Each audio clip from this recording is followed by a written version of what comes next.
Hello students, तो पिछली video में हम लोगों ने सीखा था कि मोमेंट ऑफ फोर्स क्या होता है। ठीक है, मोमेंट ऑफ फोर्स के ऊपर बेस्ड हम लोगों ने कुछ एग्जांपल सीखे थे। ठीक, देन उसके बाद जो थर्ड वीडियो था उसमें हम लोगों ने सीखा कि कपल क्या होता है। ठीक है, और उसकी कुछ कंडीशंस को हम लोगों ने देखा था। ठीक है, इस वीडियो में हम लोग इक्विलिब्रियम ऑफ बॉडीज़ के बारे में सीखने वाले हैं। ठीक है, तो हमारा जो टॉपिक है वो है क्या, इक्विलिब्रियम। ठीक है, ऑफ बॉडीज़। अब इसको समझते हैं क्या होता है। ठीक है, हम लोगों ने इससे पहले एक चीज़ सीखा क्या, कि अगर किसी बॉडी को जो कि फिक्स नहीं है हम किसी एक पॉइंट पे फिक्स करते हैं, ठीक है, और उसके ऊपर फोर्स लगाते हैं तो जनरली क्या होती है, बॉडी रोटेट होती है। ठीक है, जनरली क्या होती है, बॉडी रोटेट होती है। और अगर हम लोग वो बॉडी एकदम फ्री टू मूव बॉडी थी, ठीक है, ये बॉडी क्या है, फ्री टू मूव है। ठीक है, और ये पाइवोटेड की गई है। ठीक है, पाइवोटेड की गई है एट अ पॉइंट पे। क्या होगा, इसके ऊपर फोर्स लगाओगे तो ये क्या करेगा, रोटेट करेगा। ठीक है, और ये फ्री टू मूव है, इसके ऊपर फोर्स लगाओगे क्या होगा, ट्रांसलेशनल मोशन, मतलब ये सीधे रास्ते पे मूव कर जाएगा। ठीक है, और एक केस और क्या देखा था कि अगर कोई बॉडी फिक्स्ड है, एकदम रिजिड जिसको बोला जाए, ठीक है, कहीं भी खिसकने नहीं वाली है, तो इसके ऊपर फोर्सेस लगाओगे क्या होगा, खूब सारे फोर्सेस लगाए, डू नॉट मूव, ये कहीं भी खिसकने वाली नहीं है। लेकिन क्या होगा कि अगर हम डेली लाइफ में देखें तो कुछ केसेस हमारे पास ऐसे भी आ सकते हैं कि जहाँ पर बॉडी फ्री टू मूव है।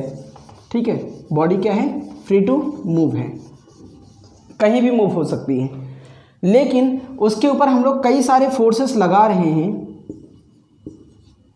ठीक है, और हम लोगों की फोर्सेस लगाने की वजह से जहां पहले ये ट्रांसलेशनल मोशन कर रही है वहां इसमें अभी क्या आ रहा है, नो चेंज, मतलब उन फोर्सेस का इसके ऊपर कोई इफेक्ट नज़र नहीं आया। इन दैट केस हम लोग बोलेंगे कि हमारी बॉडी इक्विलिब्रियम कंडीशन में है। ठीक है, अब इसको एक दूसरे एग्जांपल से समझते हैं। क्या होगा, सपोज करो कि तुम्हारे पास यहाँ पर एक घर में टेबल है, ठीक है, और यहाँ पर क्या है, तुम खड़े हो, और तुम खड़े होके इस टेबल को इधर की तरफ पुश कर रहे हो। ठीक है, बाई 100 न्यूटन फोर्स के थ्रू। ठीक है, 100 न्यूटन फोर्स के थ्रू। अब क्या होगा कि ये टेबल ईजिली इस वाले डायरेक्शन में आगे की तरफ चली जाएगी। ठीक है, इसका मतलब ये टेबल क्या हो गई, शिफ्ट हो गई। अच्छा, पहले क्या थी, पहले थी टेबल रेस्ट में, अभी क्या हो गई, अभी हो गई टेबल मूवमेंट में। ये टेबल मूव कर गई, किसकी वजह से मूव हुआ है, बिकॉज ऑफ योर फोर्स, तुम्हारे फोर्स की वजह से। दूसरा केस क्या लेते हैं कि यही सेम टेबल है, ठीक है, यहाँ पर तुम खड़े हो, तुम्हारा भाई भी आ गया यहाँ पर, दोनों लोग मिलके फोर्स लगा रहे हो। तुम्हारा फोर्स है 100 न्यूटन, भाई का फोर्स है 50 न्यूटन। तो हम क्या देखेंगे, ये टेबल इस बार और फास्ट मूव करेगी। ठीक है, और तेज़ी से शिफ्ट होगी। ठीक है, क्यों, क्योंकि अब देखा जाए तो पहले के केस में पहले इस टेबल के ऊपर 100 न्यूटन का फोर्स था, अब अगर देखा जाए तो इसी टेबल के ऊपर 100 plus 50 Newton, that means 150 Newton का फोर्स है, और इस डायरेक्शन में दोनों फोर्सेस देखा जाए तो लेफ़्ट टू राइट डायरेक्शन में लग रहे हैं। यहाँ पर भी लेफ़्ट टू राइट में थे। कोई तीसरा इंसान आ जाए और यहाँ पर खड़ा होकर तुम्हारी डायरेक्शन में वो भी फोर्स लगाए तो ये टेबल और तेज मूव करेगी। लेकिन हम लोग एक दूसरा केस देखने वाले हैं क्या, कि अगर सपोज कि उसी टेबल में तुम यहाँ पे खड़े होके इधर की तरफ फोर्स लगा रहे थे 100 न्यूटन, ठीक है, और तुम्हारा एक और भाई आ जाए जो कि ठीक अपोजिट डायरेक्शन में तुम्हारी तरफ फोर्स लगा रहा है और वो भी 100 न्यूटन का लगा रहा है। ठीक है, इसका मतलब दोनों लोग टेबल पर सेम फोर्स पुटअप कर रहे हो।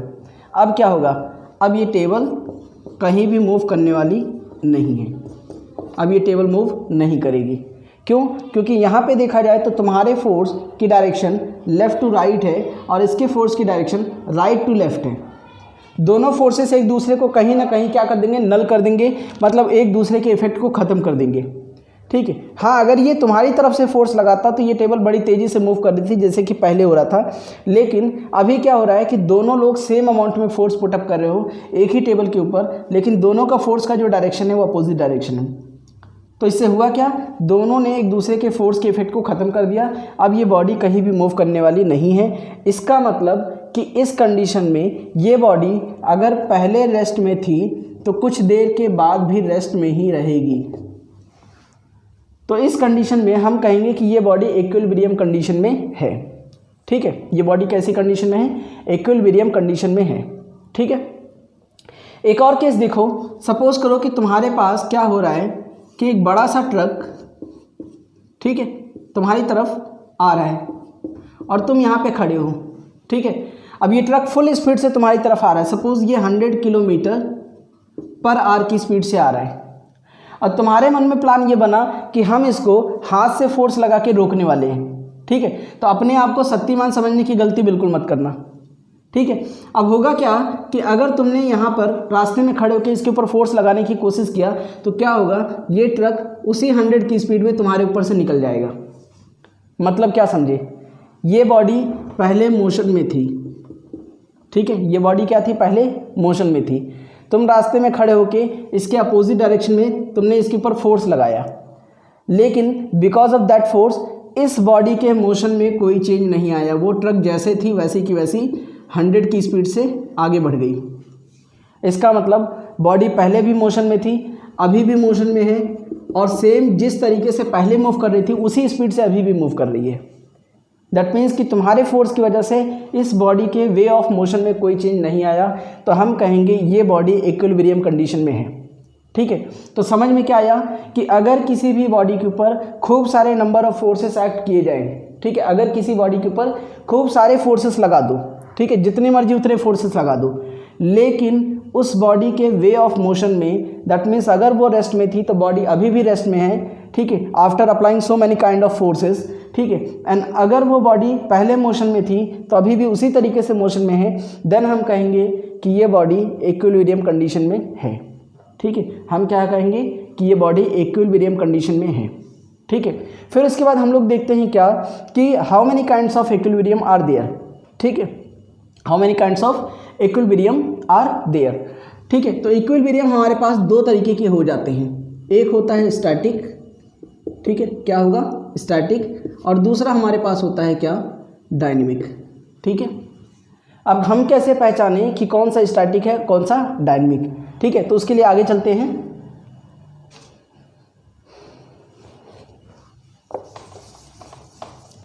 अब देखो हम लोगों ने क्या देखा कि इक्विलिब्रियम क्या होता है, फिर हम लोगों ने सीखा कि ये कितने टाइप्स में होता है, जिसमें सबसे पहला हम लोगों ने देखा क्या, स्टैटिक, और दूसरा हम लोग देखेंगे क्या, डायनेमिक। ठीक है, स्टैटिक और डायनेमिक। अच्छा, इक्विलिब्रियम की डेफिनेशन क्या हो जाएगी उसको भी देख लेते हैं।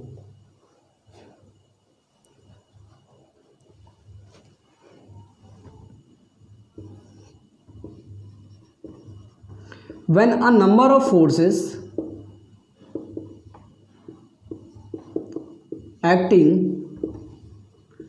on a body, ठीक है, when a number of forces acting on a body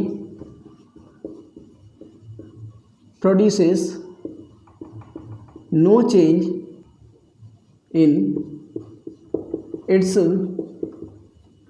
state of rest or linear or rotational motion, ठीक है, then the body is said to be in equilibrium. ठीक है, तो हम कहेंगे कि ये बॉडी क्या है, इक्विलिब्रियम कंडीशन में है। अब स्टैटिक हम कैसे पहचानेंगे कोई बॉडी स्टैटिक में है, तो सबसे पहले ध्यान रखो कि बॉडी का सबसे पहले स्टेट ऑफ मोशन कैसा था वो ध्यान रखो। बॉडी पहले रेस्ट में थी कि नहीं थी। अगर कोई बॉडी स्टार्टिंग में रेस्ट में थी और तुमने उसके ऊपर खूब सारे फोर्सेस अप्लाई किए और अभी भी वो बॉडी रेस्ट में है, तो हम कहेंगे कि ये बॉडी स्टैटिक इक्विलिब्रियम में है। ठीक है, दूसरी तरफ अगर कोई बॉडी पहले मोशन में थी, क्या थी, मोशन में थी, इसके ऊपर तुमने खूब सारे फोर्सेस एक्ट किए लेकिन उसके बावजूद भी बॉडी मोशन में है, ठीक है, इन सेम वे, जिस तरीके से मोशन में थी उसी तरीके से है, तो हम कहेंगे कि ये केस डायनेमिक इक्विलिब्रियम का है।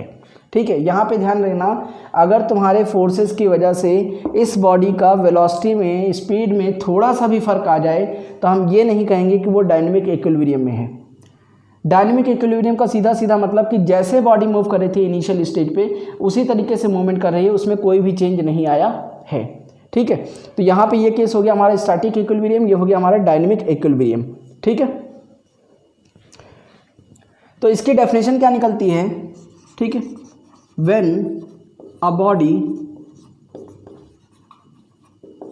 Remains in its state of rest, ठीक है, state of rest under the influences of several forces, ठीक है, then the body is said to be in static equilibrium. ठीक है, तो हम क्या कहेंगे कि ये बॉडी किस तरीके से स्टैटिक इक्विलिब्रियम में है। तो डायनेमिक इक्विलिब्रियम की डेफिनेशन क्या हो जाएगी? देखो इसी लाइन को कॉपी पेस्ट करना है बस। ठीक है, क्या लिखना है? When a body remains in a state of motion, ठीक है, ब्रैकेट में लिख सकते हो कि रोटेशनल या ट्रांसलेशनल, मतलब बॉडी चाहे रोटेट कर रही थी या ट्रांसलेशन सीधे चल रही थी, under the influence of several forces, then the body is said to be in a dynamic equilibrium. ठीक है, अब इसके कुछ एग्जांपल्स देखते हैं कि स्टैटिक और डायनेमिक इक्विलिब्रियम की कंडीशंस में हमारे कौन कौन से एग्जांपल्स फिट बैठते हैं। ठीक है, सपोज करो कि यहाँ पर एक टेबल थी, ठीक है, और इस टेबल के ऊपर तुमने एक जो है अपनी मैथ्स या फिजिक्स की बुक रखी थी। ठीक है, अब क्या हो रहा है कि ये मैथ की बुक के ऊपर देखोगे तो फोर्सेस तो एक्ट कर रहे हैं। एक फोर्स इसके ऊपर लग रहा है बिकॉज ऑफ ग्रेविटी, ठीक है, ये किसकी वजह से लग रहा है? ग्रेविटी की वजह से। और एक उसी फोर्स को बैलेंस करने के लिए इसके ऊपर रिएक्शन फोर्स लग रहा है, नॉर्मल रिएक्शन फोर्स जिसको बोलोगे, ये लग रहा है तुम्हारा ऊपर की तरफ नॉर्मल रिएक्शन फोर्स। दोनों का मैग्नीट्यूड आपस में इक्वल होगा। अब देखो फोर्सेस यहाँ पे दो दो एक्ट कर रहे हैं इस किताब के ऊपर, लेकिन ये बुक टेबल के ऊपर रखी थी तो वहीं की वहीं रखी हुई है, कहीं भी मूव नहीं कर रही है। इसका मतलब कि ये स्टैटिक इक्विलिब्रियम की कंडीशन में है। ठीक है, ये दीवार यहाँ पे खड़ी है, अब इसको हम लोग खूब तेज़ी से जो है फोर्स लगाएं, लेकिन उसके बावजूद भी अगर ये दीवार कहीं भी मूव नहीं कर रही तो हम कहेंगे कि ये स्टैटिक इक्विलिब्रियम कंडीशन में है। ठीक है, इसके अलावा सपोज करो कि एक कोई बॉडी बीच में रखी हुई थी, ठीक है, तुम्हारा दोस्त यहाँ पर इसको किसी रस्सी वस्सी से टाइड अप करके अपनी तरफ खींच रहा है 100 न्यूटन के फोर्स से, और तुम भी क्या कर रहे हो? इसको रस्सी से बांध करके अपनी तरफ खींच रहे हो 100 न्यूटन के फोर्स से। अब होगा क्या? ये बॉडी जिस पोजीशन पे थी वहीं के वहीं पड़ी रहेगी, ना तो ये इधर मूव करेगी ना इधर मूव करेगी। ठीक है, तो हम कहेंगे कि ये स्टैटिक इक्विलिब्रियम में है। ठीक है, लेकिन वहीं पर कोई दूसरा फ्रेंड आ जाए और वो पकड़ करके इसका सपोर्ट करने के लिए वो भी अपनी तरफ खींच ले, तब क्या होगा? ये टेबल या जो भी किताब उताब कोई भी ऑब्जेक्ट है ये मूव कर जाएगी। अब हम कहेंगे कि ये स्टैटिक इक्विलिब्रियम में नहीं है। ठीक है, तो हमेशा ध्यान रखना स्टैटिक इक्विलिब्रियम का मतलब क्या समझे कि कोई भी बॉडी अगर रेस्ट में थी उसके ऊपर खूब सारे फोर्सेस लगा दिए, ठीक है, और उसका ओवरऑल रिजल्ट ये रहा कि बॉडी के ऊपर कोई भी फोर्स का इफेक्ट नहीं नज़र आया, बॉडी जहाँ जैसे पड़ी हुई थी वैसे की वैसी रखी हुई है, रेस्ट की कंडीशन में थी, रेस्ट में पड़ी हुई है, हम कहेंगे ये बॉडी स्टैटिक इक्विलिब्रियम में है। ठीक है, डायनेमिक का मतलब बॉडी जैसे मूव कर रही थी वैसे के वैसे ही मूव कर रही है। ठीक है, उसकी वेलोसिटी उसकी स्पीड में कोई भी चेंज नहीं आया है, सेम टू सेम वे में मोशन कर रही है, हम कहेंगे बॉडी डायनेमिक इक्विलिब्रियम में है।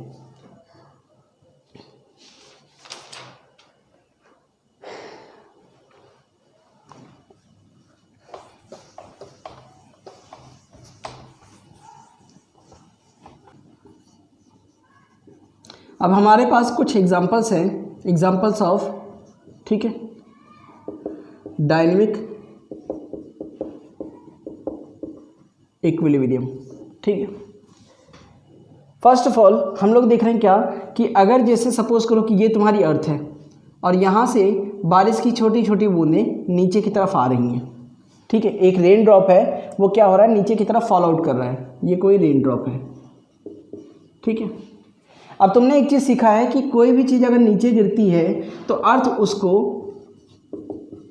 ग्रेविटेशनल फोर्स के थ्रू नीचे खींचती है, जिस और हर सेकंड में ध्यान रखो कि उसकी वेलोसिटी में एक इंक्रीमेंट होता है बिकॉज ऑफ ग्रेविटेशनल एक्सीलरेशन, ठीक है। उसकी वेलोसिटी में इंक्रीमेंट होता है क्या, हर सेकंड उसकी वेलोसिटी 9.8 मीटर पर सेकंड बढ़ जानी चाहिए। इसका मतलब कि अगर ये जो भी रेन ड्रॉप थी वो यहाँ पर 1 मीटर से चल रही है तो अगले टाइम पे 9.8 ऐसे ऐड करते करते करते करते इंक्रीमेंट हो रहा है। दैट मीन्स यहाँ पर अगर जब वो हिट करेगी तो उसको बहुत हाई वेलोसिटी के साथ ग्राउंड स्टेट को हिट करना चाहिए, ठीक है। लेकिन ऐसा नहीं होता, रेन ड्रॉप इतनी तेज़ी से इसको हिट नहीं करती, ठीक है। इसका मतलब हम लोग क्या देख रहे हैं कि इसकी वेलोसिटी में कोई इंक्रीमेंट हो ही नहीं रहा है। ये जब नीचे गिर रही है तो एक यूनिफॉर्म वेलोसिटी से मूव कर रही है। कैसे मूव कर रही है, एक यूनिफॉर्म वेलोसिटी से। जबकि देखो इसके ऊपर फोर्स कौन कौन से लग रहे हैं, एक नीचे की तरफ फोर्स लग रहा है, फोर्स ड्यू टू ग्रेविटी, ठीक है, उसकी वजह से ये नीचे मूव कर रही है। लेकिन ध्यान दो जब रेन ड्रॉप गिरती है तो बीच में एटमॉस्फेरिक पार्टिकल्स भी होते हैं खूब सारे, ठीक है। हमारे एटमॉस्फेयर के गैसेस पार्टिकल्स खूब सारे होते हैं। ये क्या कर देते हैं, अगर ये रेन नीचे की तरफ गिर रही है तो यहाँ पर फ्रिक्शन फोर्स जनरेट करते हैं ऊपर की तरफ में। उसकी वजह से होता क्या है कि इसकी वेलोसिटी में इंक्रीमेंट होने ही नहीं पाता है क्योंकि रेन ड्रॉप का साइज़ वैसे ही बहुत छोटा है, ठीक है। तो वो फ्रिक्शन फोर्स इतना सफिशिएंट होता है कि इसकी वेलोसिटी में कोई इंक्रीमेंट नहीं होने पाएगा। ये जिस स्पीड से या जिस वेलोसिटी से नीचे की तरफ गिर रही थी उसी कांस्टेंट वेलोसिटी से नीचे गिरेगी। That means there is no change in its velocity. और अगर इसकी वेलोसिटी में कोई चेंज नहीं हो रहा तो भले ही कितने फोर्सेस लग रहे हों, हम कहेंगे कि रेन ड्रॉप जो फॉल कर रही है वो डायनेमिक इक्विलिब्रियम कंडीशन से फॉल कर रही है, ठीक है। उसके बाद देखो क्या हो रहा है। अगर हम क्या करें, एक स्टोन था उसको एक धागे में बांधा, ठीक है, और यहाँ पे खड़े होकर हम लोग इसको मूव कराएं तो क्या होगा, ये स्टोन इस तरीके से जाएगा और एक सर्कुलर पाथ ट्रैवल करते हुए वापस आ जाएगा, ठीक है। इधर की तरफ गया और सर्कुलर वे में मूव करते हुए वापस आ गया, ठीक है। ये इस तरीके से वापस आ रहा है। अब हम क्या देख रहे हैं कि ये स्टोन कैसे मूव कर रहा है, ये स्टोन मूव कर रहा है सर्कुलर पाथ पे। और जब भी कोई सर्कुलर पाथ पे मूव करती है बॉडी तो उसके ऊपर दो फोर्सेस लगते हैं। एक लगता है टुवर्ड्स सेंटर, ये कहाँ लग रहा है, टुवर्ड्स सेंटर की तरफ, और एक फोर्स इसको ठीक ऐसा लगेगा कि इसके अपोजिट डायरेक्शन बाहर की तरफ लग रहा है। ये फोर्स लग रहा है कहाँ, away from centre, away from centre. तो जो फोर्स जब भी कोई बॉडी एक सर्कुलर पाथ पे मूव करती है तो उसको ऐसा लगता है कि सर्कल के सेंटर की तरफ उसके ऊपर एक फोर्स लग रहा है, ठीक है। और उसको बोलते हैं हम लोग सेंट्रीपिटल फोर्स। क्या बोलते हैं, सेंट्रीपिटल फोर्स। और उसको ऐसा भी लगेगा कि एक फोर्स उसके ऊपर बाहर की तरफ जो कि सेंटर से अवे डायरेक्शन में लग रहा है, ठीक है। इसको हम बोलते हैं क्या, सेंट्रीफ्यूगल फोर्स। क्या बोलेंगे, सेंट्रीफ्यूगल फोर्स। अब देखो इस बॉडी के ऊपर दो दो फोर्सेस लग रहे हैं, लेकिन उसके बावजूद ये बॉडी सर्कुलर वे में मूव कर रही थी तो उसी वे में मूव कर रही है। एक चीज़ ध्यान रखना कि नॉर्मल केस में देखो कि अगर तुमने एक स्टोन को ऐसे किया और मूव कराया तो क्या होगा, अगर हम इस हाथ को फिक्स कर दें तो वो स्टोन शुरू में तो घूमेगा लेकिन धीरे धीरे धीरे धीरे कम होते होते आखिरी में आके रुक जाएगा।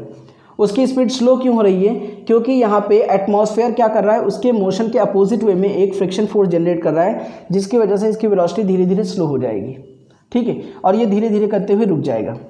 अगर यही सेम केस हम लोग आइडियल कंडीशन में करेंगे जहाँ पे एटमॉस्फेयर एग्जिस्ट ना कर रहा हो तो क्या होगा, एक बार अगर तुमने इसको सर्कुलर वे में मूव करा दिया, अब ये पूरी ज़िंदगी इसी सर्कुलर वे में मूव करती रहेगी क्योंकि इसको रोकने वाला कोई नहीं है।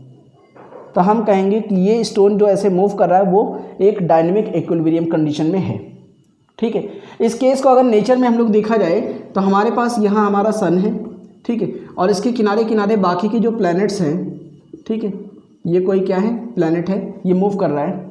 तो इस प्लैनेट के ऊपर या जो भी तुम्हारा सैटेलाइट है, ठीक है, अगर कोई सैटेलाइट है तो वो जनरली प्लैनेट के अराउंड में मूव करता है, ठीक है। और अगर हमारा कोई भी सोलर सिस्टम का कोई प्लैनेट है तो वो सन के अराउंड में मूव करता है। तो जब भी ये सर्कुलर ऑर्बिट पे मूव करेंगे तो हमेशा इन बॉडी के ऊपर जो बाहर है, ठीक है, उसके ऊपर सेंटर की तरफ एक फोर्स एग्जिस्ट कर रहा होता है जिसको बोलते हैं centripetal force, and because of that ये उसी यूनिफॉर्म वे में मूव करता रहता है, ठीक है। तो हम कहेंगे कि ये जो हमारा प्लैनेट है, ये जो भी हमारा सैटेलाइट है, उसका जो मोशन है वो डायनेमिक इक्विलिब्रियम का केस है।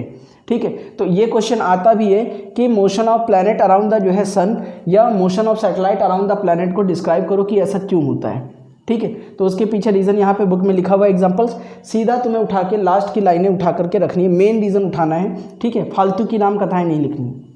तो सीधा सीधा हमें लिखना है कि ठीक है कि the force of attraction provide the necessary centripetal force to move the planet around the sun in a circular orbit. ठीक है, अब हम आते हैं कंडीशंस फॉर इक्विलिब्रियम। ठीक है, इक्विलिब्रियम की कंडीशंस क्या होती हैं। Condition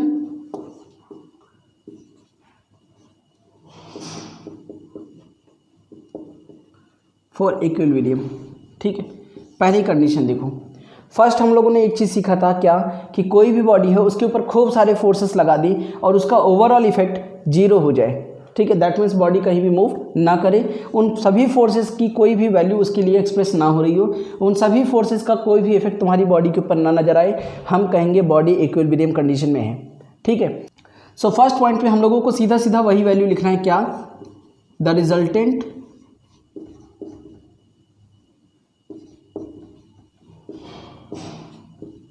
of all the forces, ठीक है, एक्टिंग ऑन द बॉडी,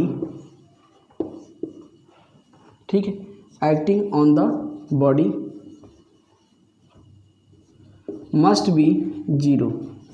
ठीक है, the resultant of all the forces acting on the body must be zero, इतना ध्यान रखना है। ठीक है, ये तुम्हारी पहली कंडीशन है। दूसरी कंडीशन है the algebraic sum of movement of all the forces acting on a body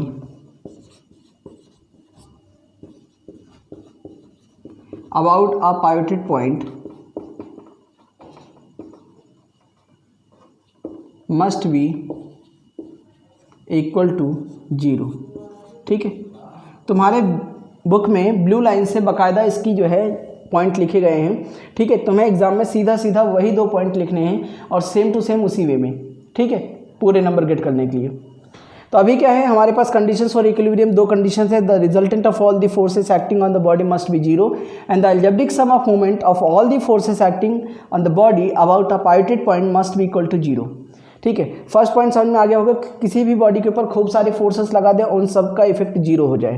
ठीक है, सेकंड पॉइंट को हम थोड़ा सा देखते हैं। जैसे मान लो हमारे पास एक इस तरीके से कोई रिजिड बार है, यहाँ पे हमने यहाँ पे फलक्रम लगा रखा है। ठीक है, जिसके अबाउट में ये मूव करेगा। ठीक है, हम क्या कर रहे हैं, यहाँ पर सपोज करो 10 न्यूटन का फोर्स लगाते हैं, ये वाली डिस्टेंस 1 मीटर है, इधर वाली डिस्टेंस भी 1 मीटर है। ठीक है, ये 10 न्यूटन का फोर्स लगाए, इधर भी हम लोग 10 न्यूटन का फोर्स लगाते हैं। अब देखो क्या होगा, अगर हम ए पॉइंट बी पॉइंट को कंसीडर करें तो ए पॉइंट पर अगर मोमेंट ऑफ फोर्स काउंट करते हैं तो बिकॉज ऑफ दैट फोर्स ये बॉडी ऊपर जानी चाहिए ऐसे। ठीक है, बॉडी को मूव करना चाहिए एंटी क्लॉकवाइज, तो इसकी वैल्यू प्लस में ली जाएगी। 10 × 1 दैट इज़ +10 न्यूटन मीटर। ठीक है, इसके लिए देखें, इसके वजह से बॉडी को ऐसे जाना चाहिए, तो इसका मोमेंट ऑफ फोर्स अगर काउंट करते हैं तो 10 × -1। ठीक है, और क्योंकि ये क्लॉकवाइज डायरेक्शन है, ये एंटी क्लॉकवाइज डायरेक्शन थी, तो इसलिए प्लस की वैल्यू थी, ये क्लॉकवाइज है तो माइनस में ले लिया जाएगा। आंसर कितना आ गया, -10 न्यूटन मीटर। अगर हम इन दोनों का टोटल कर दें, दोनों का क्या कर दें टोटल, तो -10 + 10 आंसर आ गया क्या, 0। वही चीज़ यहाँ पे लिखा हुआ है, the algebraic sum of moment of all the forces, मतलब बॉडी के ऊपर जितने भी फोर्सेस लग रहे हैं सबका मोमेंट ऑफ फोर्स पता कर लो, और algebraic sum in the sense कि प्लस माइनस के साइन के साथ जो भी उनका टोटल वैल्यू निकलता है निकाल लो। ठीक है, acting on the body about a pivoted point, ये पाइवोटेड पॉइंट हो गया। ठीक है, इन दोनों का सम हमेशा, एल्जेब्रिक सम हमेशा इक्वल टू 0 होना चाहिए, तो हम कहेंगे क्या कि the body is in equilibrium, ये बॉडी कहीं भी मूव करने वाली नहीं है। ठीक है, ये जैसे है वैसी की वैसी रहेगी।